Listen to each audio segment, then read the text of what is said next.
ভাইরা আমার, আজ দুঃখ ভারাক্রান্ত মন নিয়ে আপনাদের সামনে হাজির হয়েছি।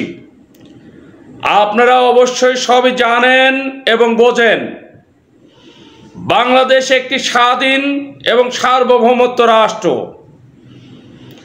দেশ স্বাধীন হয়েছে 1947 সালের ব্রিটিশ বিরোধী আন্দোলন, 1952 সালের ভাষা আন্দোলন, 1966 সালের 6 দফা আন্দোলন, 1969 সালের গণ অভ্যুত্থান, 1971 সালের স্বাধীনতা আন্দোলনের মধ্য দিয়ে 1990 সালের স্বৈরাচারী পতনের আন্দোলনের ইতিহাস আমরা সবই জানি এবং বুঝি।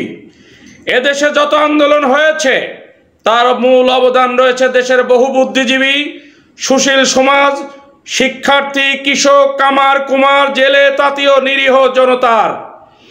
ঝরে গেছে বহু প্রাণ, বহু মায়ের কোল খালি হয়েছে, বহু মায়েদের সম্মানহানি হয়েছে, জান এবং মাল হয়েছে ধ্বংস।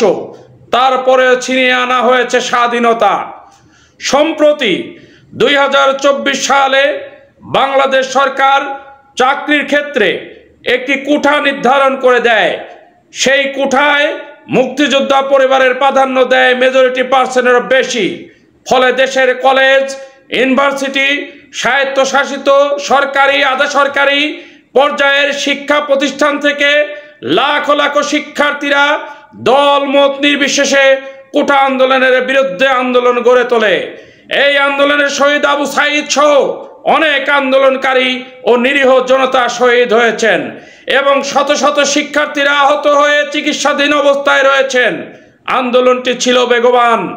এই আন্দোলনে আমরা সাধারণ নিরীহ জনতাও অংশগ্রহণ করেছি। এই কারণে যে আমাদের ছেলে সন্তানেরা, আমাদের নাতিপুতিরা, আমাদের ভবিষ্যৎ প্রজন্ম এই কোঠায় চাকরির আওতায় আসতে পারবে না বলে আমরা অনিশ্চয়তার মধ্যে পড়ে গিয়েছিলাম। কারণ আমাদের সন্তানেরাও হবে আগামী ধ্বংসের পাহাড়। আমাদের এক বিন্দু রক্ত থাকতেও এই কোঠা আন্দোলন থেকে পিছু পা হব না বলে চিন্তা করেছিলাম। যতক্ষণ না পর্যন্ত এই বাংলাদেশের কোঠা বরাদ্দ আইন বাতিল না করা হবে, প্রয়োজনে এই বাঙালি জাতি আবারও আরেকটি কোঠা আন্দোলনের পূর্ণ স্বাধীনতা ঘোষণায় আসবে। সরকার ছাত্রদের আন্দোলন বুঝতে পেরেই নিজেই একটি রিট মাননীয় আদালতে দায়ের করেন। আন্দোলন চলমান ছিল। রায় ঘোষণার পূর্বেই দেশে কারফিউ জারি করে ইন্টারনেট সংযোগ ব্যবস্থা বন্ধ করে নির্বিচারে ছাত্রদের উপর অতর্কিত হামলা ও গুলি করে অগণিত মানুষ হত্যা করে।